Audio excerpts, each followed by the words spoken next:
السلام عليكم ورحمة الله وبركاته. بسم الله الحمد لله والصلاة والسلام على رسوله الأمين وعلى آله وصحبه أجمعين أما بعد. ഏറെ ബഹുമാനമുള്ള രക്ഷിതാക്കളെ, സഹോദരി സഹോദരന്മാരെ, നമസ്കാരത്തിന് മുമ്പ് ഏതാനും ചില കാര്യങ്ങൾ മാത്രം പറഞ്ഞു വെക്കുവാനാണ് ആഗ്രഹിക്കുന്നത്. അവിടെ വന്നതിന് ശേഷമുണ്ടായ ഒരനുഭവം, എൻ്റെ ഭാര്യയുടെ ഉപ്പ ഇവിടെ ദുബായിൽ താമസിക്കുന്നുണ്ട്. ഇന്നലെ ഒരു സന്ദർശനത്തിന് വേണ്ടി ചെന്നപ്പോ റൂമിൽ ചെന്നു. കട്ടിലിന്റെ അടിയിൽ ഒരു പേപ്പറുണ്ട്. പേപ്പർ എടുത്ത് നോക്കിയപ്പോൾ അതിലുള്ളത് അളിയൻ നാസർ പേരെഴുതിയിട്ട് ഫോൺ നമ്പറുണ്ട്. ഞാൻ ആലോചിച്ചു, ഈ മൊബൈലുള്ള ഈ ഒരു കാലഘട്ടത്തിൽ ഇത്ര വലിയൊരു പേപ്പറിൽ എന്തിനാണ് നമ്പർ എഴുതി വെച്ചിട്ടുള്ളത്? പിന്നീട് പറഞ്ഞ ഒരു മറുപടി, ഈ ഒരു വർഷത്തിനുള്ളിൽ ഞങ്ങൾ താമസിക്കുന്ന ഫ്ലാറ്റിൽ നിന്ന് 4 മയ്യത്തുകളാണ് വീട്ടിലേക്ക് കൊണ്ടുപോയത്. അതിലൊരു മരണം നാളെ മകന്റെ കല്യാണമാണ്. കുടുംബത്തെ, മകനെ എല്ലാവരെയും പറഞ്ഞയച്ച് പെട്ടി ഭദ്രമായി കെട്ടിവെച്ച് പാസ്പോർട്ടും വിസയും ഒക്കെ ആ പെട്ടിയുടെ മുകളിൽ വെച്ച് ഒന്ന് മൂത്രമൊഴിക്കാൻ വേണ്ടി റൂമിലേക്ക് കയറിയതാണ്. തിരിച്ചു വന്നു, ഛർദിച്ചു, താഴെ വീണു. സഹോദരന്മാരെ, നമ്മൾ ആലോചിക്കേണ്ടത്, എത്ര ആളുകൾ ഇവിടെ മരണപ്പെട്ടു വീണു. പ്രവാസ ജീവിതം കഴിഞ്ഞ് മരിക്കുന്നതിന് വേണ്ടി നാട്ടിലേക്ക് പോയ നമ്മുടെ കൂട്ടുകാർ, നമ്മുടെ പരിചയക്കാർ. പലപ്പോഴും നമ്മളോടൊക്കെ ആളുകൾ ചോദിക്കാറുണ്ട്, ഈ ഒരു പ്രവാസ ജീവിതത്തിൽ നീ എന്ത് സമ്പാദിച്ചു? നമ്മൾ പറയും, പിന്നെ ഒരു കടയുണ്ട്, അല്ലെങ്കിൽ 10 സെന്റ് ഉണ്ട്, ഒരു വീടുണ്ട്. നമ്മൾ പറയുന്നത് നമ്മുടെ സമ്പാദ്യമാണ്. ചോദിച്ചത് നമ്മുടെ സമ്പാദ്യത്തെക്കുറിച്ചാണ്. നമ്മൾ പറഞ്ഞത് മറ്റുള്ളവരുടെ സമ്പാദ്യത്തെക്കുറിച്ചാണ്. എന്റെ മൊബൈലും ഞാനുണ്ടാക്കിയ എന്റെ സ്ഥലവും എന്റെ സമ്പാദ്യങ്ങളുമെല്ലാം മരണപ്പെടുന്നതോടുകൂടെ എന്റെ മക്കളുടെ സമ്പാദ്യമായി മാറുകയാണ്. പരിശുദ്ധ ഖുർആനിന്റെ ചോദ്യം, യാ അയ്യുഹല്ലദീന ആമനു തഖുല്ലാഹ വൽതൻദുർ നഫ്സുൻ മാ ഖദ്ദമത് ലിഗദി. നിങ്ങൾക്ക് വേണ്ടി നിങ്ങൾ എന്താണ് നാളേക്ക് വേണ്ടി സമ്പാദിച്ചിട്ടുള്ളത്? മരിച്ച് കബറിലേക്ക് വെക്കുമ്പോ, 6 അടി മണ്ണിലേക്ക് ഇറക്കി വെക്കുമ്പോ എടുത്ത് ഒരു വലിയൊരു പണക്കാരന്റെ മരണവാർത്ത കേട്ട് ഞാനതിൽ പങ്കെടുത്തു. വലിയ പണക്കാരൻ. അദ്ദേഹത്തിന്റെ കബറിന്റെ പണി പകുതി കഴിഞ്ഞപ്പോ നല്ല ശക്തമായ മഴ പെയ്തു. കബറിന്റെ പണിക്കാരല്ലാത്തവരും കൂടെ ആ പണിയിൽ ചേർന്നു. പെട്ടെന്ന് മയ്യത്ത് കബറിലേക്ക് ഇറക്കി വെച്ചു. കബർ മൂടി. ചുറ്റും കൂടി നിന്ന ആളുകൾ മഴ സഹിക്കാൻ കഴിയാതെ ചിലര് പള്ളിയുടെ ഓരത്ത് പോയി നിന്നു, ചിലർ മരത്തിന്റെ താഴെ പോയി നിന്നു. എല്ലാവരും ഓരോ സ്ഥലത്ത് അഭയം തേടി. മഴ കുത്തിച്ചൊരിഞ്ഞ് പെയ്യുകയാണ്. എനിക്കുറപ്പാണ്, കബറിന്റെ പകുതിയെങ്കിലും വെള്ളത്തിലാണ്. 3 നില വീടുള്ള, നല്ല AC കാറുള്ള, എല്ലാ സൗകര്യങ്ങളുമുള്ള ഒരു വലിയ മനുഷ്യൻ ഖബറിൽ കിടക്കുന്നത് പകുതി ചളിവെള്ളത്തിലാണ്. ആ മനുഷ്യന്റെ മകൻ അവിടെയുണ്ട്, കുടുംബക്കാരവിടെയുണ്ട്. ഒരാൾക്കും തോന്നിയിട്ടില്ല ആ ഖബറിന്റെ മുകളിൽ ഒരു 10 രൂപന്റെ ഒരു പ്ലാസ്റ്റിക്കിന്റെ ഷീറ്റ് വിരിക്കാം. ഒരു മകനും തോന്നിയിട്ടില്ല. അല്ലെങ്കിൽ ചെറിയൊരു വീട് കെട്ടിക്കൊടുക്കാം, മഴയിൽ നിന്ന് ഒരു തണലാകുന്നതിന് വേണ്ടി ഒരു ചെറിയ വീട് കെട്ടാം. അയാളെ ആശ്രയിച്ച് ജീവിച്ച ഒരാൾക്ക് പോലും തോന്നിയിട്ടില്ല. ആ മനുഷ്യൻ കിടക്കുന്നത് ചളി കൊണ്ട് നിറഞ്ഞ, ചളിവെള്ളം നിറഞ്ഞു നിൽക്കുന്ന ഖബറിലാണ്.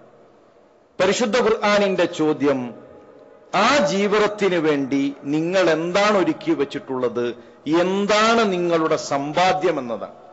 അതുകൊണ്ട് പ്രിയമുള്ളവരെ, ആത്മാർത്ഥമായി മരണത്തിനപ്പുറമുള്ള ജീവിതത്തിലേക്ക് ഞാൻ എന്ത് സമ്പാദ്യമാണ് കരുതിയിട്ടുള്ളത്? അല്പം സത്യസന്ധമായി പറഞ്ഞാൽ, ഇപ്പോഴൊരു നെഞ്ചുവേദന വന്നാൽ നമ്മൾ ആശുപത്രിയിലേക്ക് കൊണ്ടുപോകും. നമ്മുടെ കൂട്ടുകാരുണ്ടാകും, നമ്മുടെ പ്രിയപ്പെട്ടവരുണ്ടാകും. അവരോട് നമുക്ക് പറയണമെന്നുണ്ട്, നിങ്ങൾ ഇനി കടം വാങ്ങിയിട്ട് മരുന്ന് വാങ്ങണം എന്നൊന്നുമില്ല. കടം വാങ്ങി, ഭീമമായ പണം വാങ്ങി അതിന് മരുന്ന് വാങ്ങണമെന്നില്ല. നിങ്ങൾ കാണാത്ത ചില കാഴ്ചകൾ ഞാൻ കാണുന്നുണ്ട്. ആദ്യം മലക്കുകൾ എത്തും. മലക്കുകൾക്ക് പുറമെ മലക്കുൽ മൗത്ത് എത്തും. മലക്കുൽ മൗത്തിന്റെ കയ്യിലാണ് കഫൻ പുടവ. നമ്മുടെ കൂട്ടുകാര് വാങ്ങിയിട്ടുള്ള 500 രൂപന്റെ തുണി ശരീരം പൊതിയാനുള്ളതാണ്. ആത്മാവുമായി അതിന് ബന്ധമില്ല. നമ്മുടെ ആത്മാവിനെ പുതക്കാനുള്ള കഫൻ പുടവയുമായി മലക്കുകൾ എത്തും, മലക്കുൽ മൗത്ത് എത്തും. ഇവിടെ ഇങ്ങനെ പൾസ് നോക്കണേ ഉള്ളൂ, കൂട്ടുകാരെ ആകെ അന്താളിച്ച് നിൽക്കുന്നേ ഉള്ളൂ. പക്ഷെ നമ്മുടെ ആത്മാവ് 1-ാം ആകാശത്തിലെത്തി. മരണപ്പെട്ട് 10 മിനിറ്റ് 5 മിനിറ്റിനൊന്നും ആവശ്യമില്ല, സെക്കൻഡുകൾക്കകം നമ്മുടെ ആത്മാവുമായി മലക്കുൽ മൗത്ത് 1-ാം ആകാശത്തിലെത്തി. ലോകം മാറി. പിന്നെ മകന്റെ ഫീസ് അടച്ചോ എന്നുള്ള ടെൻഷനില്ല, അല്ലെങ്കിൽ ഭാര്യന്റെ അനിയത്തിന്റെ കല്യാണത്തിന് ഡ്രസ്സ് വാങ്ങിയിട്ടില്ലല്ലോ എന്നുള്ള ടെൻഷനില്ല, കടത്തിനെ പറ്റിയുള്ള ടെൻഷനില്ല. ലോകം മാറി, നമ്മൾ മറ്റൊരു ലോകത്തിലേക്ക് എത്തുകയാണ്. അതുകൊണ്ട് പ്രിയമുള്ളവരെ, ആ മരണത്തിനപ്പുറമുള്ള ജീവിതത്തിലേക്കുള്ള ആത്മാർത്ഥമായ ചില ചിന്തകൾ ഇൻഷാ അല്ലാഹ് ഇന്ന് പിരിഞ്ഞു പോകുന്നതോടുകൂടെ നമ്മുടെ തീരുമാനമെടുക്കേണ്ടതുണ്ട്. നമസ്കാരത്തിന് വേണ്ടി ഇൻഷാ അല്ലാഹ് നമ്മൾ പിരിയുകയാണ്. 1926 ജർമ്മനിയിലെ ബെർലിനിൽ ഒരു ജൂതനായ 20കാരൻ ട്രെയിൻ യാത്രയിലാണ്. ഹിബ്രു, അരാമിക് ഭാഷകൾ അവഗാഹമായ പാണ്ഡിത്യമുള്ള യുവാവാണ് അദ്ദേഹം. തൽമൂദും പഴയ നിയമവുമെല്ലാം ആഴത്തിൽ പഠിച്ചിട്ടുണ്ട്. യാത്രയിലുടനീളം ആ മനുഷ്യൻ നോക്കുന്നത് തന്റെ കൂടെ യാത്ര ചെയ്യുന്നവരുടെ മുഖത്തേക്കാണ്. ഓരോ മുഖങ്ങളിലേക്കും മാറി മാറി നോക്കി തന്റെ കൂടെ ഇരിക്കുന്ന ഭാര്യയോട് അയാൾ ചോദിച്ചു, എന്തുകൊണ്ടാണ് മനുഷ്യരെല്ലാം അസ്വസ്ഥരായി നിൽക്കുന്നത്? ആളുകളെല്ലാം ഓടുകയാണ്, എവിടേക്കാണ് ഈ ഓട്ടം? അദ്ദേഹത്തിന് അറിയേണ്ടത് ജനങ്ങളുടെ ഓട്ടത്തെക്കുറിച്ചല്ല, അദ്ദേഹത്തിന്റെ ഓട്ടം എവിടേക്കാണ്. ഭാര്യയുടെ ഉത്തരം ഒരു മൗനമായിരുന്നു. രാത്രി വീട്ടിലെത്തിയപ്പോഴും ഭാര്യയോട് ആ മനുഷ്യൻ ചോദിച്ചുകൊണ്ടേയിരുന്നു, നമ്മൾ എവിടേക്കാണ് ഈ ഓടിക്കൊണ്ടിരിക്കുന്നത്? ഭക്ഷണപ്പൊതി കൊണ്ടുവച്ചപ്പോ തീന്മേശയിൽ മുന്നിലിരുന്നു കൊണ്ട് ആ ഭക്ഷണപ്പൊതി തുറക്കുന്നതിനിടയിൽ പരിശുദ്ധ ഖുർആനിലെ ചില വരികൾ ആ ഭക്ഷണപ്പൊതിയിൽ ആ മനുഷ്യൻ കണ്ടു. അൽഹാകുമുത് തകാസുർ ഹത്താ സുർതുമുൽ മഖാബിർ. മനുഷ്യർ പെരുമ നടിക്കുകയാണ്. എല്ലാ പെരുമ നടിക്കലും എല്ലാ അഹങ്കാരങ്ങളും ഹത്താ സുർതുമുൽ മഖാബിർ, 3 തുണികളിൽ പൊതിഞ്ഞ് ഖബറിലേക്ക് വെക്കുന്നതുവരെ. ഉടനെ തന്റെ ഭാര്യയെ വിളിച്ചുകൊണ്ട് അയാൾ ചോദിക്കുകയാണ്, ഇതല്ലേ ഞാൻ ചോദിച്ച ചോദ്യത്തിന്റെ ഉത്തരം? വീണ്ടും വീണ്ടും ആഴത്തിൽ ആ മനുഷ്യൻ പരിശുദ്ധ ഖുർആനിന്റെ ആയത്തുകൾ വായിച്ചുകൊണ്ടിരുന്നു. അദ്ദേഹം പറയുകയാണ്, 1.5 മാസക്കാലം ഞാൻ ഹോളി ഖുർആൻ തിരഞ്ഞു നടന്നു. എനിക്കറിയേണ്ടത് എന്താണ് ഹോളി ഖുർആൻ. 1.5 മാസത്തിന് ശേഷം ഖുർആൻ എന്റെ കൈകളിൽ കിട്ടി. തുടക്കത്തിൽ അടുക്കും ചിട്ടയും ഇല്ലാത്ത ചില അക്ഷരങ്ങൾ, ചില വാക്കുകൾ ഞാൻ കണ്ടു. എന്നാൽ ഖുർആൻ പഠിക്കാൻ തുടങ്ങിയപ്പോ, വായിക്കാൻ തുടങ്ങിയപ്പോ കരയുന്ന കുഞ്ഞിന് അമ്മയുടെ സംസാരം, അമ്മയുടെ താലോലങ്ങൾ എത്ര ആനന്ദകരമാകും, അതുപോലെ ആനന്ദമായി പരിശുദ്ധ ഖുർആൻ എനിക്ക്.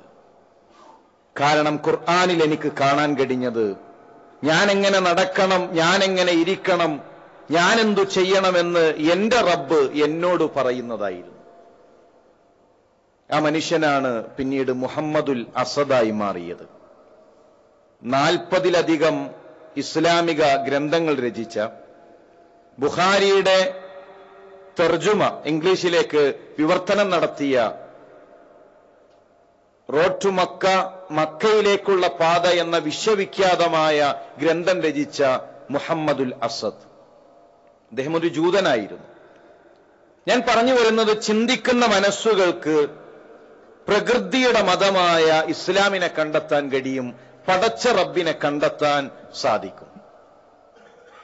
ഏറനാട് താലൂക്കിലെ ആദ്യത്തെ ഡോക്ടറാണ് ഡോക്ടർ ഉസ്മാൻ. MBBS പഠനം പൂർത്തിയാക്കി അദ്ദേഹം തെരഞ്ഞെടുക്കുന്നത് നിലമ്പൂരാണ്. നിലമ്പൂർ തെരഞ്ഞെടുക്കാൻ ഡോക്ടർ ഉസ്മാന് ചില കാരണങ്ങളുണ്ട്. നാടകത്തെ, നാട്യത്തെ ആഴത്തിൽ സ്നേഹിച്ച ഡോക്ടർ ഉസ്മാൻ അന്ന് നിലമ്പൂരായിരുന്നു നാടകങ്ങളുടെ കേന്ദ്രം. ഹാസ്യ നാടകങ്ങളിലൂടെ, വിമർശന നാടകങ്ങളിലൂടെ പ്രശസ്തിയാർജിച്ച നിലമ്പൂരിൽ അദ്ദേഹം കടന്നുവരികയും നിലമ്പൂരിൽ നിന്നുകൊണ്ട് അദ്ദേഹത്തിന്റെ ദൈവനിഷേധങ്ങൾ നാടകത്തിലൂടെ പ്രചരിപ്പിച്ചു. ആദ്യമായി ഡോക്ടർ ഉസ്മാൻ ഒരു നാടകം എഴുതി, ഈ ദുനിയാവിൽ ഞാൻ ഒറ്റക്കാണ്. ആ നാടകത്തിലെ നായകനെ കൊണ്ട് അദ്ദേഹം ലോകത്തിന്റെ മുന്നിൽ വിളിച്ചു പറഞ്ഞു, എനിക്ക് സ്വർഗ നരകത്തിന്റെ സമ്മാനപ്പൊതികൾ ആവശ്യമില്ല, എനിക്ക് പടച്ചറബിനെ ആവശ്യമില്ല. ഒരു സ്വർഗമുണ്ടെങ്കിൽ, ഒരു നരകമുണ്ടെങ്കിൽ അവിടെ വെച്ച് ദൈവത്തെ കാണുകയാണെങ്കിൽ ഞാൻ കൈകൊണ്ട് നേരിടുമെന്ന് ഈ ദുനിയാവിൽ ഞാൻ ഒറ്റക്കാണ് എന്ന നാടകത്തിലൂടെ ഡോക്ടർ ഉസ്മാൻ എഴുതി. അന്ന് ഡോക്ടർ ഉസ്മാന്റെ വിമർശനങ്ങൾക്ക്, നാടകത്തിലൂടെയുള്ള വിമർശനങ്ങൾക്ക് നിലമ്പൂരിലെ മിമ്പറിൽ നിന്ന് KC അബൂബക്കർ മൗലവി മനോഹരമായി മറുപടി നൽകി. യുവാക്കളെല്ലാം നിരീശ്വരവാദത്തിലേക്ക് കടന്നുപോയപ്പോ KCയുടെ തന്മയത്വമാർന്ന സംസാരത്തിലൂടെ ഡോക്ടർ ഉസ്മാന് മറുപടി വന്നു. അങ്ങനെ KCയുടെ ഏറനാടൻ ഭാഷയെപ്പോലും പരിഹസിച്ചുകൊണ്ട് മറ്റൊരു നാടകം ഇറങ്ങുകയാണ്. ഇജ്ജ് നല്ലൊരു മനുഷ്യനാകാൻ നോക്ക്. അത് KCക്ക് വിമർശനമായി കൊണ്ട് ഡോക്ടർ ഉസ്മാന്റെ പ്രോത്സാഹനത്തിൽ തയ്യാറാകുന്ന നാടകമാണ്.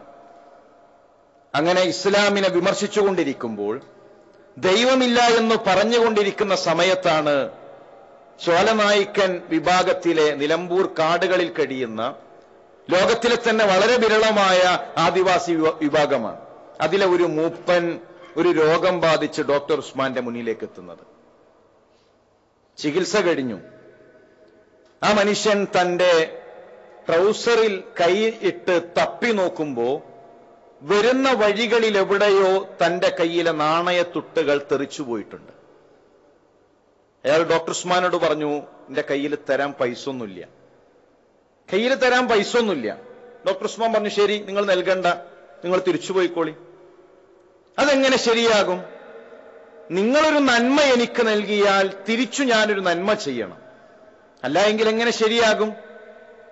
ഡോക്ടർ ഉസ്മാൻ പറഞ്ഞു, ശരി, നിങ്ങൾ പൈസ നൽകേണ്ടതില്ല, തരാന്ന് പറഞ്ഞിട്ട് പോയിക്കോളി, നൽകാമെന്ന് പറഞ്ഞ് നിങ്ങൾ പോയിക്കോളൂ, പ്രശ്നമൊന്നുമില്ല.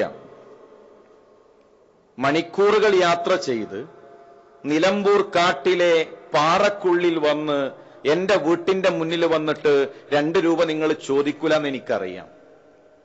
നിങ്ങൾക്ക് നൽകാമെന്ന് പറഞ്ഞ് ഞാൻ നൽകിയിട്ടില്ല എങ്കിൽ ഉടയതമ്പുരാൻ എന്നോട് ചോദിക്കില്ലേ? ഉടയതമ്പുരാന്റെ മുന്നിൽ ഞാൻ എന്ത് മറുപടി പറയും? ഡോക്ടർ ഉസ്മാന്റെ കൈകൾ തരിക്കുകയാണ്. MBBS പഠനം പൂർത്തിയാക്കിയ, ഉന്നതമായ ഏറനാട് താലൂക്കിലെ വിദ്യാഭ്യാസങ്ങൾ കരസ്ഥമാക്കിയ ഡോക്ടർ ഉസ്മാൻ ചിന്തിക്കുകയാണ്, ആരാണ് ഈ മനുഷ്യന്റെ മനസ്സുകളിൽ ഉടയതമ്പുരാനെ പരിചയപ്പെടുത്തിയത്? നിലമ്പൂർ കാട്ടിലെ പാറക്കുള്ളിൽ കഴിയുന്ന ഈ മനുഷ്യന് ധർമ്മവും അധർമ്മവും പഠിപ്പിച്ചവനാര്? അന്ന് രാത്രി ആയിഷ എന്ന ഒരു നാടകത്തിന് വരികൾ എഴുതുകയാണ് ഡോക്ടർ ഉസ്മാൻ.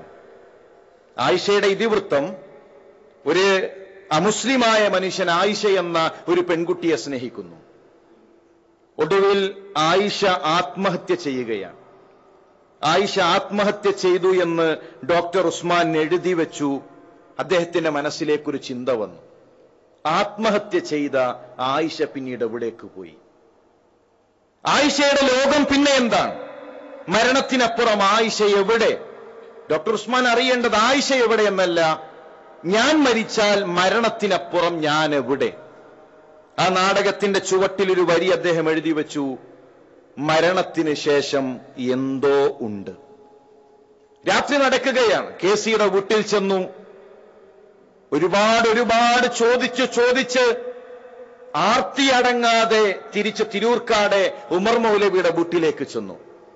ഉമർ മൗലവിയോട് സംസാരിച്ച് തിരിച്ചു മടങ്ങുമ്പോ ഡോക്ടർ ഉസ്മാൻ ഒരു ദൈവവിശ്വാസിയായിരുന്നു. ആ ഡോക്ടർ ഉസ്മാനാണ് ഉസ്മാൻ സാഹിബായത്. മുജാഹിദ് പ്രസ്ഥാനത്തിന്റെ ഒരുപാട് കാലത്തെ പ്രസിഡന്റായി കനപ്പെട്ട വിലപ്പെട്ട ഗ്രന്ഥങ്ങൾ രചിച്ച ഡോക്ടർ ഉസ്മാൻ സാഹിബായി മാറിയത്. ഞാൻ പറഞ്ഞു വരുന്നത് സഹോദരന്മാരെ, ചിന്തിക്കുന്ന മനസ്സുകൾക്ക് പടച്ചറബിനെ നിഷേധിക്കാൻ കഴിയുകയില്ല. റബ്ബുനല്ലദീ അഅ്താ കുല്ല ശൈഇൻ ഖൽഖഹു സുമ്മ ഹദാ. നിന്ന നിൽപ്പിൽ മുന്നിലേക്കും പിന്നിലേക്കും മുകളിലേക്കും താഴേക്കും ഒരേ രൂപത്തിൽ ചലിക്കാൻ കഴിയുന്ന ചിത്രശലഭങ്ങൾ, 11 കിലോമീറ്ററുകൾക്കപ്പുറത്ത് തന്റെ ഇണയെ ആകർഷിക്കാൻ കഴിയുന്ന ചിത്രശലഭങ്ങൾ, ശരീരത്തിന്റെ 20 ഇരട്ടി വലിപ്പത്തിൽ ഉയരങ്ങളിലേക്ക് മുകളിലേക്ക് ചാടാൻ കഴിയുന്ന തവളയെ സൃഷ്ടിച്ചവനാര്? ശരീരത്തിന്റെ 200 മടങ്ങ് മുകളിലേക്ക് ചാടാൻ മാത്രം ശക്തിയുള്ള പുൽച്ചാടിയെ സൃഷ്ടിച്ചതാര്? മനുഷ്യന്റെ സൃഷ്ടിപ്പ് ഒരു ഇന്ദ്രിയത്തുള്ളിയിൽ നിന്നാണ്. ഒരു സ്പൂണിലെടുക്കാൻ കഴിയുന്ന ഇന്ദ്രിയത്തുള്ളി, കണ്ടാൽ അറുപ്പ് തോന്നുന്ന ദുർഗന്ധം വമിക്കുന്ന ഇന്ദ്രിയത്തുള്ളി. ഒരു സ്പൂണിലെടുക്കാൻ കഴിയുന്ന ദ്രാവകത്തിൽ നിന്ന് ആധുനിക ടെക്നോളജികളെപ്പോലും വെല്ലുന്ന രൂപത്തിലുള്ള കണ്ണുകൾ സൃഷ്ടിച്ച, കാതുകൾ സൃഷ്ടിച്ച, മിടിക്കുന്ന ഹൃദയം സൃഷ്ടിച്ച റബ്ബാര്? നിങ്ങൾ ആലോചിച്ചിട്ടുണ്ടോ? നമ്മുടെ നഖം വളർന്നുകൊണ്ടിരിക്കും. നഖത്തിന് വളർച്ചയില്ല എങ്കിൽ എന്തായിരിക്കും അവസ്ഥ? ഈ നഖത്തിന്റെ ഒരു വിരലിൻ നഖം നഷ്ടപ്പെട്ടു കഴിഞ്ഞാൽ പേന പിടിക്കാൻ കഴിയില്ല. നഖത്തിന് വളർച്ച നൽകി പല്ലിന് വളർച്ച നൽകിയില്ല. നഖം വളരുന്ന രൂപത്തിൽ പല്ല് വളർന്നിരുന്നുവെങ്കിൽ മനുഷ്യന് പ്രയാസമാണ്. അതാണ് റബ്ബുനല്ലദീ അഅ്താ കുല്ല ശൈഇൻ ഖൽഖഹു സുമ്മ ഹദാ. ലോകത്തുള്ള മുഴുവൻ ജീവജാലങ്ങളെ സൃഷ്ടിക്കുകയും അവക്ക് ബോധനം നൽകുകയും ചെയ്ത റബ്ബ്. ചെറിയ ഉറുമ്പുകളെ നമ്മൾ കണ്ടിട്ടുണ്ടാകും. ആ ഉറുമ്പുകൾ ശരീരത്തിന്റെ 5 ഇരട്ടി വലിപ്പമുള്ള ഭാരം വഹിച്ചു കൊണ്ടുപോകും. എന്നാൽ ചെറിയ അരി കൊണ്ടുപോകുമ്പോ, ഗോതമ്പ് കൊണ്ടുപോകുമ്പോ അത് ചെറിയ കഷ്ണങ്ങളാക്കി മാളത്തിൽ കൊണ്ടുപോയി വെക്കും. എന്തുകൊണ്ട്? 5 മടങ്ങ് വലിപ്പമുള്ള കല്ല് കൊണ്ടുപോകുന്ന ഒരു കൊച്ചു ജീവി ഗോതമ്പ് കൊണ്ടുപോകുമ്പോ, ധാന്യങ്ങൾ കൊണ്ടുപോകുമ്പോ ചെറിയ കഷ്ണങ്ങളായി പൊടിച്ചു കൊണ്ടുപോകുന്നു. മാളത്തിൽ ചെറിയ നനവുണ്ടെങ്കിൽ രാത്രി ഒരു ചെറിയ ചാറ്റൽ മഴ പെയ്താൽ ധാന്യങ്ങൾ മുളക്കാൻ തുടങ്ങും. പരമകാരുണ്യവാനായ റബ്ബ് ബോധനം നൽകി കല്ല് കൊണ്ടുപോകുന്ന രൂപത്തിലല്ല ധാന്യങ്ങൾ കൊണ്ടുപോകേണ്ടത്. ഞാൻ പറഞ്ഞു വരുന്നത് സഹോദരന്മാരെ, ആ പടച്ച റബ്ബിനെ തിരിച്ചറിഞ്ഞു കഴിഞ്ഞാൽ പിന്നീട് നമ്മുടെ മേലുള്ള ബാധ്യതയാണ് ആ റബ്ബിനെ ആരാധിക്കണം. നമ്മൾ ലാ ഇലാഹ ഇല്ലല്ലാഹ് എത്ര വർഷം പഠിച്ചു? 950 വർഷക്കാലം നൂഹ് നബി അലൈഹിസ്സലാം പഠിപ്പിച്ച വിഷയമാണ് ലാ ഇലാഹ ഇല്ലല്ലാഹ്.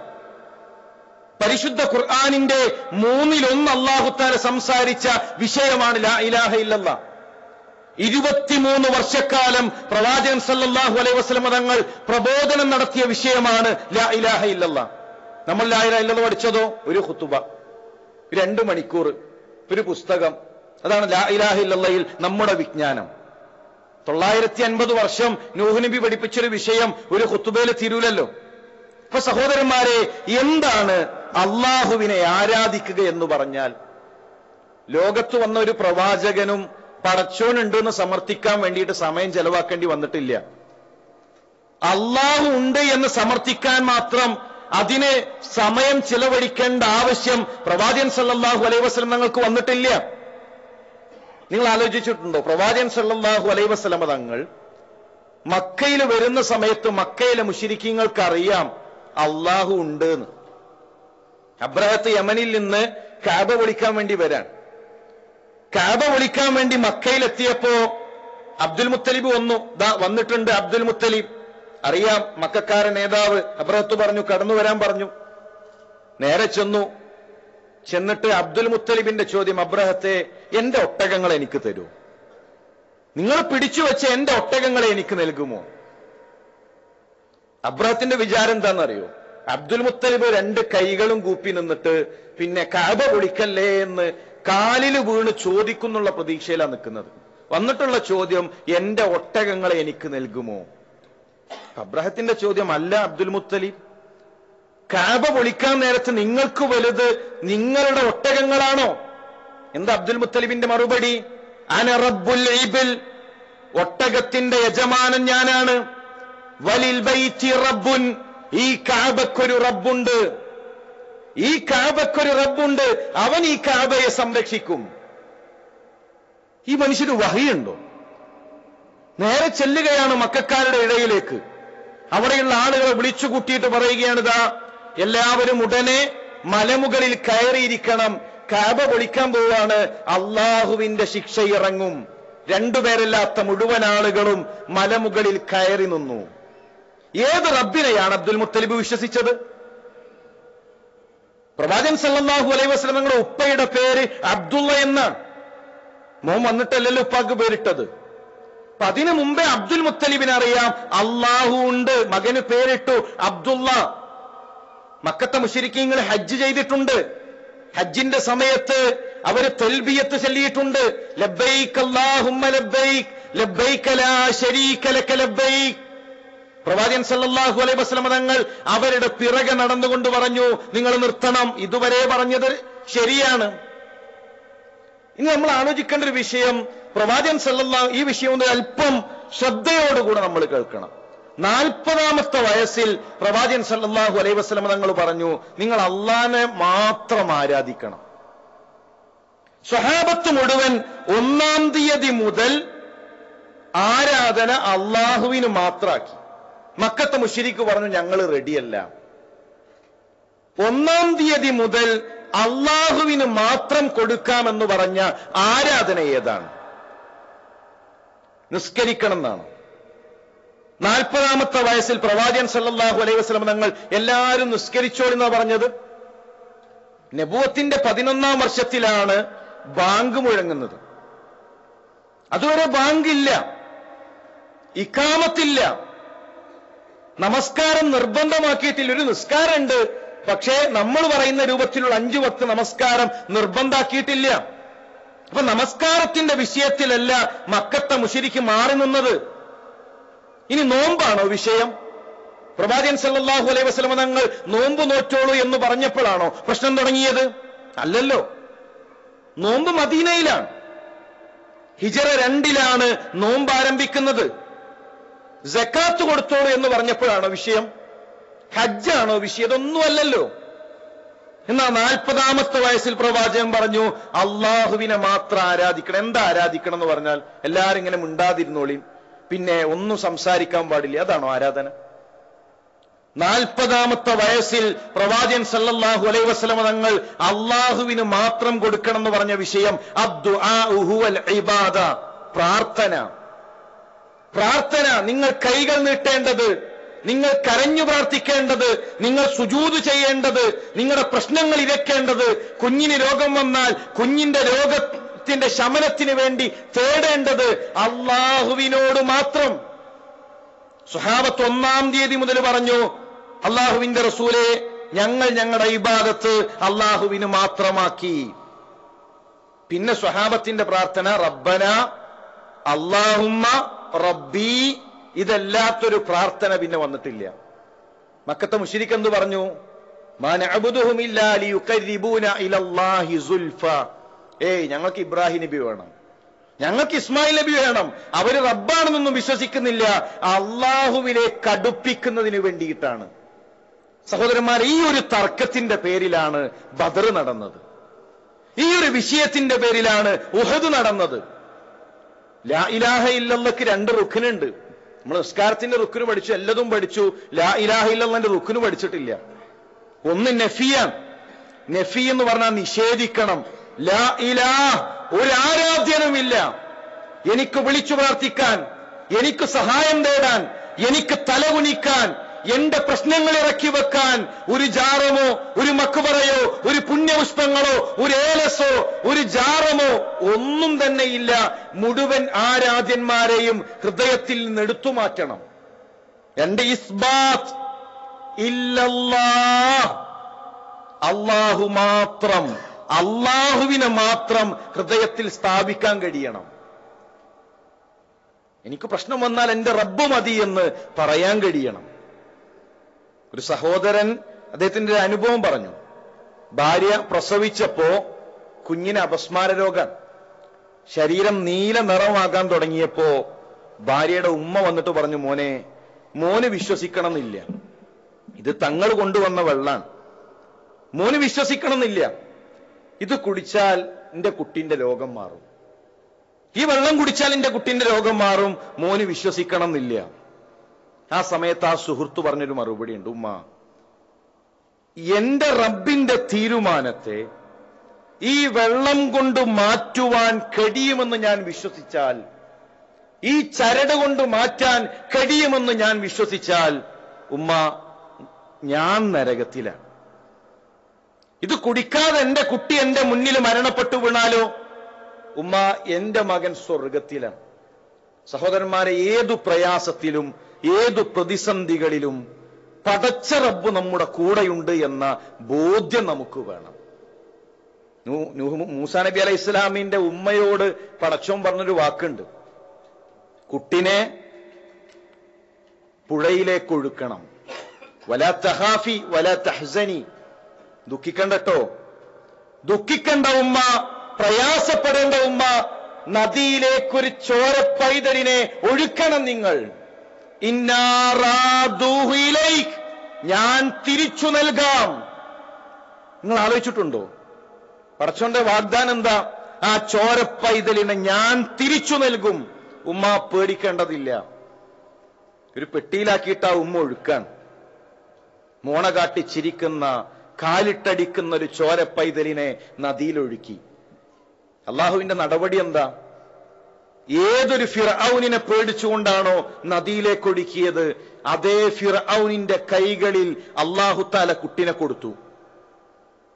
മുഴുവൻ കുട്ടികളെയും അറുകൊല നടത്തുമെന്ന് പറഞ്ഞ ഫിർഔനിന്റെ കീഴിൽ അല്ലാഹു തആല കുട്ടിയെ വളർത്തി.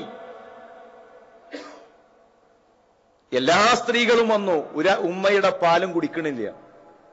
അവസാനം മൂസാ നബി അലൈഹി സ്വലാമിന്റെ ഉമ്മയുടെ കയ്യിലേക്ക് തിരിച്ചു കൊടുത്തു. ഇന്നാ റാദൂഹു ഇലൈക്, ഞാൻ തിരിച്ചു നൽകും. സഹോദരന്മാരെ, ക്യാൻസറിന്റെ അവസാനത്തെ സ്റ്റേജാണ് എന്ന് ഡോക്ടർമാര് വിധി എഴുതുമ്പോഴും എന്റെ റബ്ബ് അതിനെ മാറ്റിയെഴുതാൻ കഴിവുള്ളവനാണ്. മകന്റെ ആശുപത്രിയിലെ റിസൾട്ട് വന്ന് ഒറ്റക്കിരുന്ന് മാറിക്കരയുമ്പോഴും നമുക്ക് പ്രതീക്ഷയുണ്ട്, ആകാശഭൂമികളെ നിയന്ത്രിക്കുന്ന റബ്ബിന് എന്റെ കുഞ്ഞിന്റെ രോഗം മാറ്റാൻ കഴിയും. എനിക്കൊരു ജാറമോ ഒരു മക്ബറയോ ഒരു പുണ്യപുഷ്പങ്ങളോ ഒന്നിന്റെയും ആവശ്യമില്ല. റഹ്മാനായൊരു റബ്ബ് എനിക്കുണ്ട്. സഹോദരന്മാരെ, ആ വിശ്വാസമാണ് നമ്മുടെ ആണിക്കല്ല്. തൗഹീദ് തിരിച്ചറിഞ്ഞുകൊണ്ട് ജീവിക്കാൻ നമുക്ക് സാധിക്കണം. അത് തിരിച്ചറിഞ്ഞപ്പോ സ്വഹാബത്തിനൊന്നും വിഷയായിട്ടില്ല, അവർക്കൊന്നും വിഷയായില്ല. അള്ളാഹുവിനെ തിരിച്ചറിഞ്ഞു കഴിഞ്ഞാൽ വല്ലാത്തൊരാനന്ദം ഉണ്ട്, അത് വേറെ ആർക്കും കിട്ടൂല. അള്ളാഹുവിനെ തിരിച്ചറിഞ്ഞാൽ കിട്ടുന്നൊരാനന്ദം അത് മറ്റുള്ളവർക്ക് കിട്ടൂല. ചരിത്രത്തിലെ 2 കത്തുകളുണ്ട്. ഒന്ന് ലെനിൻ അദ്ദേഹത്തിന്റെ കൂട്ടുകാരൻ അയച്ച കത്താണ്. ക്ഷയം ബാധിച്ചു, ഇടതുഭാഗം തളർന്നു, കണ്ണിന്റെ കാഴ്ച പോയി, കാതിന്റെ കേൾവി നഷ്ടപ്പെട്ടു, കയ്യും കാലും തളർന്നു കിടക്കുമ്പോ ലെനിൻ അയച്ചൊരു കത്തുണ്ട്, ഒരൽപ്പം വിഷം കിട്ടുമെങ്കിൽ എന്റെ കൈകളിൽ നൽകണം. എന്റെ എല്ലാ വിപ്ലവങ്ങളെയും ഈ രോഗം എന്നെ തകർത്തിരിക്കുന്നു. മുസ്തഫ സ്വബാഹി എന്ന ഈജിപ്തിലെ വിപ്ലവകാരി, ആ മനുഷ്യനും ക്ഷയാണ്. ഇടതുഭാഗം തളർന്നു, കണ്ണുപോയി, കാതുപോയി, കൈകാലുകൾ നഷ്ടപ്പെട്ടു. കിടക്കയിൽ കിടന്നുകൊണ്ട് ആ മനുഷ്യൻ എഴുതിയൊരു കത്തുണ്ട് തന്റെ 10 കൂട്ടുകാർക്ക്. ഇടത് കണ്ണ് നഷ്ടപ്പെട്ടു, വലത് കണ്ണുകൊണ്ട് ഞാൻ ഖുർആൻ വായിക്കുന്നു.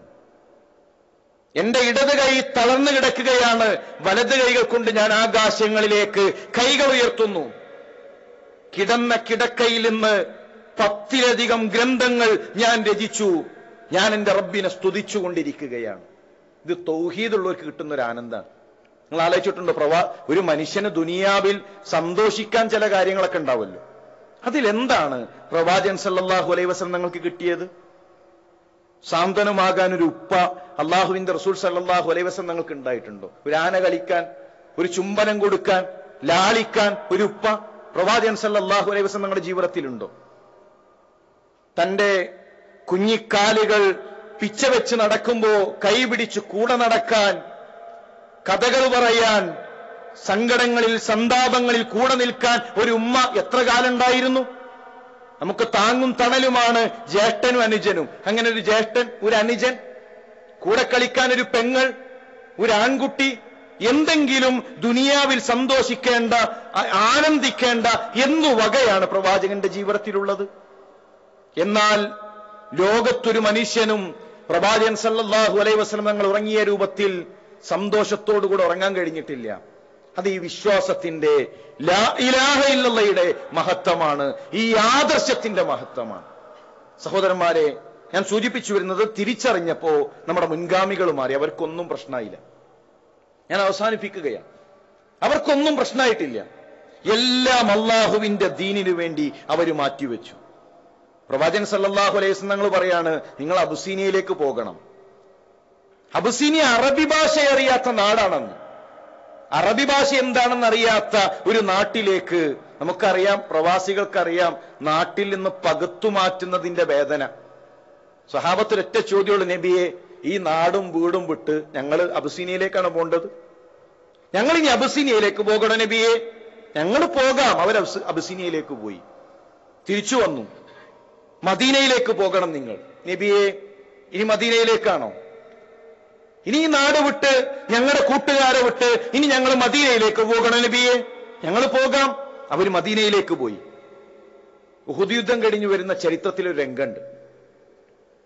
മഹാനായ മുസ്അബ് ഇബ്നു ഉമൈർ കൂടെയില്ല, 6 അടി മണ്ണിലാണ്. മുസ്അബ് റളിയല്ലാഹു തആല അൻഹുവിനോട് അവസാനത്തെ സലാം പറഞ്ഞുകൊണ്ടുള്ള തിരിച്ചുവരവാണ്. അബ്ദുല്ലാഹ് ഇബ്നു ജഹ്ശ് റളിയല്ലാഹു തആല അൻഹുവിനോട് അവസാനത്തെ സലാം പറഞ്ഞുകൊണ്ടുള്ള തിരിച്ചുവരവാണ്. ഹംദല റളിയല്ലാഹു തആല അൻഹുവിനോട്, ഹംസ റളിയല്ലാഹു തആല അൻഹുവിനോട്, 70ഓളം കൂട്ടുകാരോട് അവസാനത്തെ സലാം പറഞ്ഞ് തിരിച്ചു വന്നു നിൽക്കുകയാണ് മദീനത്തെ പള്ളിയിൽ. പ്രവാചകൻ സല്ലല്ലാഹു അലൈഹി വസല്ലം തങ്ങൾ പറഞ്ഞു, ഇന്ന് രാത്രി നിങ്ങൾ ഹംറാഉൽ അസദിലേക്ക് പോകണം. ഈ രാത്രി നിങ്ങൾ പുറപ്പെടണം ഹംറാഉൽ അസദിലേക്ക്.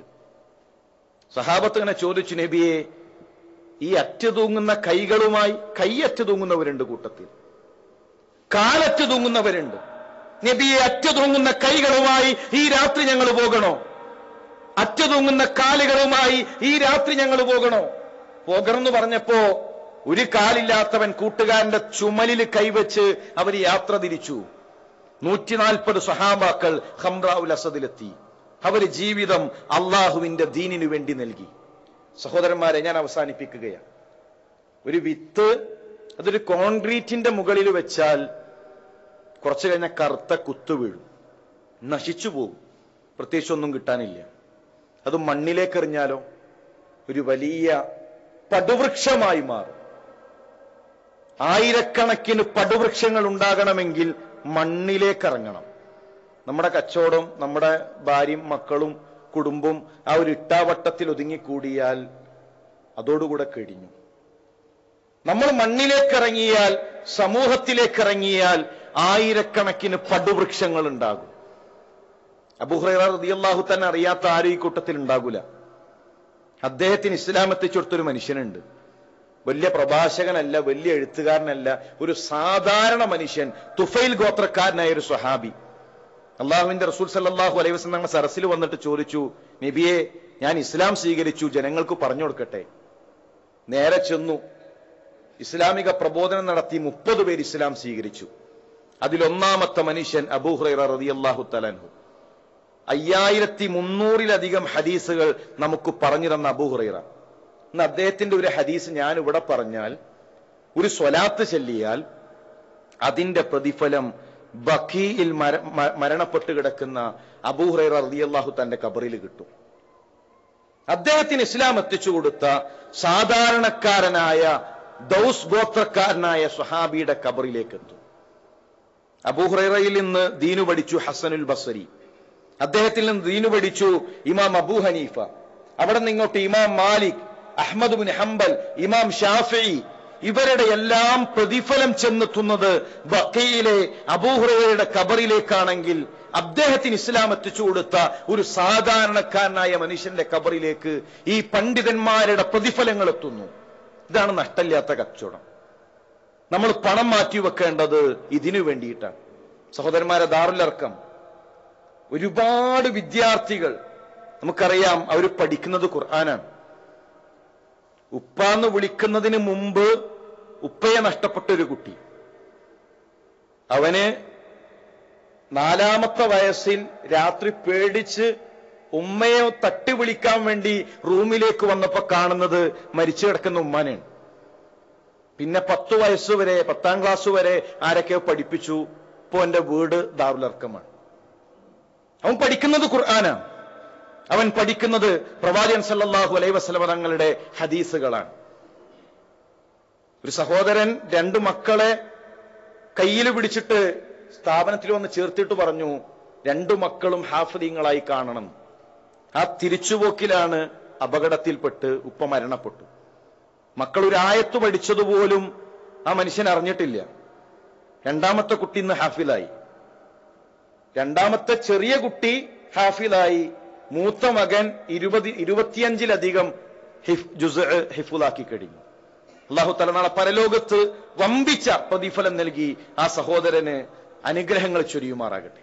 ഞാൻ പറഞ്ഞു വരുന്നത്, സഹോദരന്മാരെ, ദീനു പഠിക്കുന്ന മക്കൾ, ഇത് ഇവിടെ ഇപ്പോ ഉസ്താദ് സൂചിപ്പിച്ചു, നിങ്ങൾ പണം നൽകണം. അത് പറയാൻ നമുക്കൊരു പ്രയാസമില്ല. കാരണം എന്താണെന്നറിയോ, ഇത് നമ്മുടെ ബാധ്യതയാണ്.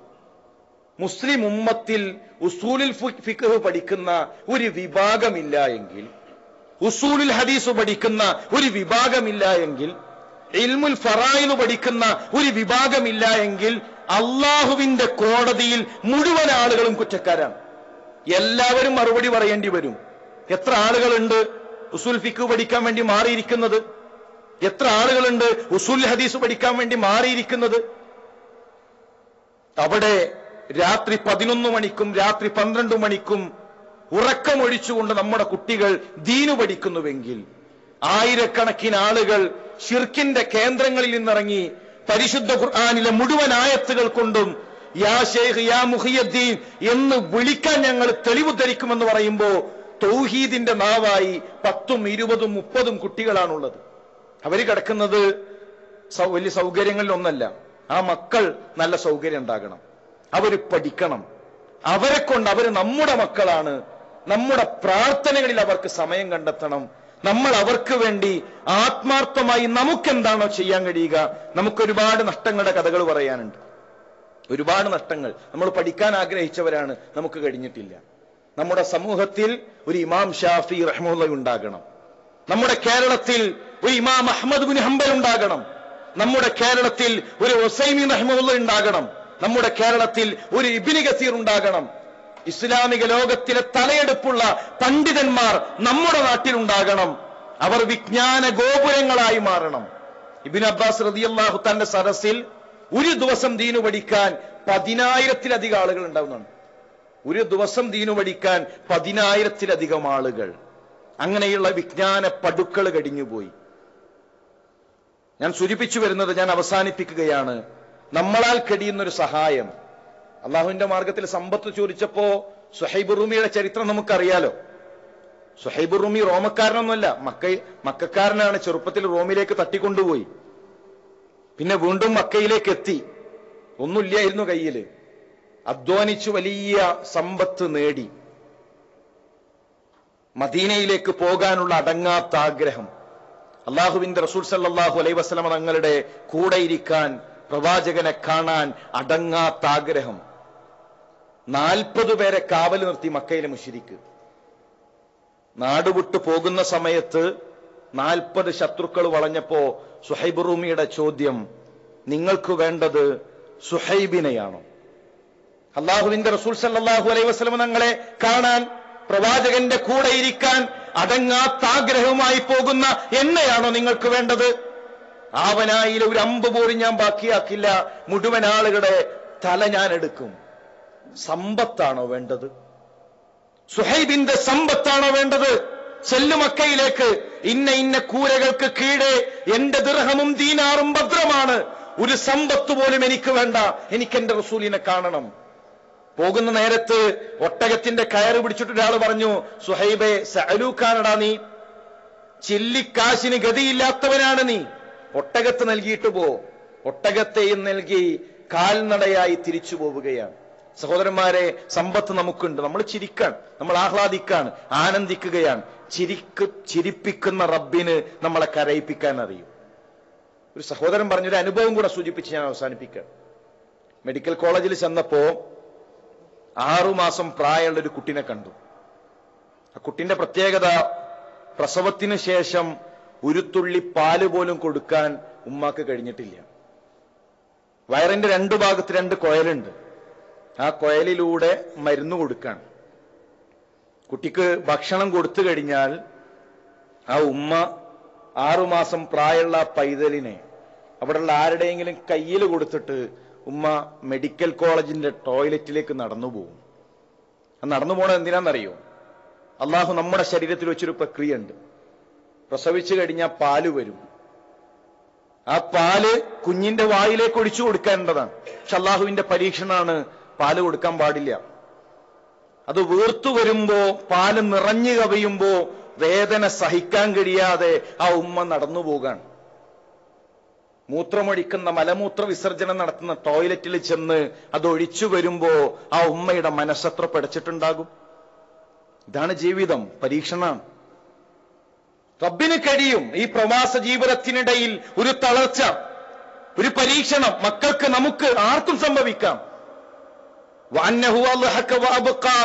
ചിരിപ്പിക്കുന്നത് റബ്ബാണ്. ആ റബ്ബിന് നിങ്ങളെ കരയിപ്പിക്കാൻ കഴിയും. പുഞ്ചിരിക്കുന്ന മുഖങ്ങളെ നമുക്ക് ചിരിക്കാൻ കഴിയൊന്നുമില്ല.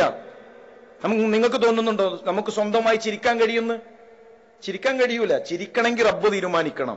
മുഖത്ത് ചില പ്രവർത്തനം നടക്കണം, കവിളിൽ ചില പ്രവർത്തനം നടക്കണം. ചിരി വരാതെ ഒരാൾ ചിരിച്ചാൽ നമ്മൾ ഇളിക്കാന്നാ പറയാം. റബ്ബ് തീരുമാനിക്കണം നമ്മൾ ചിരിക്കണമെങ്കിൽ. ആ റബ്ബ് തീരുമാനിക്കും നമ്മൾ എപ്പോൾ കരയണമെന്ന്. അതുകൊണ്ട് സഹോദരന്മാരെ, ഈ ലോകത്ത് നിന്ന് വിട പറയുമ്പോ എല്ലാവരും കരയുമ്പോഴും പുഞ്ചിരി തൂകി സന്തോഷത്തോടുകൂടെ ഈ ലോകത്ത് നിന്ന് വിട പറയാൻ നമുക്ക് സാധിക്കണം. ദാറുൽ അർഖം, നിങ്ങൾ ആലോചിച്ചിട്ടുണ്ട്, തുടക്കക്കാരൻ ആരാണ്? ആരാണ് ഇസ്ലാമിക ദഅവ പ്രവർത്തനത്തിന്റെ തുടക്കക്കാരനായ അർഖം റളിയല്ലാഹു തആല അൻഹു? 40 വയസ്സുണ്ടോ? 30 വയസ്സുണ്ടോ? 25 വയസ്സുണ്ടോ? 16 വയസ്സുകാരൻ, മീശ മുളക്കാത്ത, താടി മുളക്കാത്ത അർഖം പ്രവാചകന്റെ മുന്നിൽ വന്നിട്ട് പറയാണ്, നബിയെ, എന്റെ വീട് അങ്ങേക്കെടുക്കാം. ഇസ്ലാമിന്റെ തുടക്കം അർഖമിന്റെ വീട്ടിൽ നിന്നാകട്ടെ. മക്കത്തെ മുശ്രിക്കറിഞ്ഞാൽ അദ്ദേഹത്തെയും അദ്ദേഹത്തിന്റെ വീടും ഒന്നടങ്കം കത്തിച്ചു കളയും. പ്രശ്നമൊന്നുമില്ല. സ്വപ്നം കണ്ടു, വൻകരകളെ ഭേദിച്ച്, സമുദ്രാതിർത്തികളെ ഭേദിച്ച് ഇസ്ലാം അഷ്ടദിക്കുകളിലെത്തണം. വീട് ഒഴിഞ്ഞു കൊടുക്കാൻ, ശരീരം ഒഴിഞ്ഞു കൊടുക്കാൻ, സമ്പത്തൊഴിഞ്ഞു കൊടുക്കാൻ. പ്രിയമുള്ളവരെ, നമ്മളാൽ കഴിയുന്ന സേവനങ്ങൾ നമ്മുടെ സ്ഥാപനത്തിന് വേണ്ടി നിർവഹിക്കുക, ആത്മാർത്ഥമായി പ്രാർത്ഥിക്കുക. ദീനു പഠിക്കുന്ന വിദ്യാർത്ഥികൾക്ക് വേണ്ടി നമ്മുടെ നമസ്കാര ശേഷം, നമ്മുടെ രാത്രി നമസ്കാരങ്ങളിൽ പ്രാർത്ഥനയ്ക്ക് ഒരു സമയം കണ്ടെത്തുക. ഇതിന് മുന്നിൽ നിൽക്കുന്ന ആളുകളുണ്ട്. അല്ലാഹു തആല അർഹമായ പ്രതിഫലം നൽകി അനുഗ്രഹിക്കുമാറാകട്ടെ. ഈ സ്നേഹവും ഐക്യവും റഹ്മാനായ റബ്ബ് നമുക്ക് നിലനിർത്തി നൽകുമാറാകട്ടെ. ഒരുപാട് പണ്ഡിതന്മാർ എ പി അബ്ദുൽ ഖാദർ മൗലവിയെ പോലെ, അബ്ദുൽ ഹക്ക് സുല്ലമിയെ പോലെ വലിയ നഷ്ടങ്ങളാണ് ഈ ഉമ്മത്തിന് സംഭവിച്ചുകൊണ്ടിരിക്കുന്നത്. ദാറുൽ അർക്കമിലൂടെ അതിനേക്കാൾ ഖൈറായതിനെ റഹ്മാനായ റബ്ബേ നീ ഞങ്ങൾക്ക് പകരം നൽകി അനുഗ്രഹിക്കണമേ. ഞങ്ങളുടെ മനസ്സുകളിൽ സ്നേഹം നൽകി റഹ്മാനായ റബ്ബേ നീ അനുഗ്രഹിക്കണമേ. മരണം വരെ ഹക്കിൽ ഉറച്ചു നിൽക്കാൻ റഹ്മാനായ റബ്ബേ നീ ഞങ്ങൾക്കെല്ലാം തൗഫീക്ക് നൽകി അനുഗ്രഹിക്കണമേ. കേരളത്തിലുള്ള മുഴുവൻ ആളുകളിലേക്കും തൗഹീദിന്റെ പ്രകാശം എത്തിക്കുന്ന ഒരു വലിയ ഗോപുരമാക്കി ദാറുൽ അർക്കം എന്ന സ്ഥാപനത്തെ മാറ്റി അനുഗ്രഹിക്കണമേ റഹ്മാനെ. ഖുർആൻ പഠിക്കുന്ന നല്ല മുത്തഖികളായ ഈ ദീനിന് ഇമാമുകളാകുന്ന മക്കളെ ദാറുൽ അർക്കമിലൂടെ ഞങ്ങൾക്ക് നൽകി അനുഗ്രഹിക്കണമേ റഹ്മാനെ. റബ്ബന യാ മുഖല്ലിബൽ ഖുലൂബ് ثبت قلوبنا على دينك ربنا لا تجعل فتنتنا في ديننا ربنا تقبل منا إنك أنت السميع العليم وتب علينا إنك أنت التواب الرحيم آمين آمين برحمتك يا أرحم الراحمين. السلام عليكم ورحمة الله وبركاته.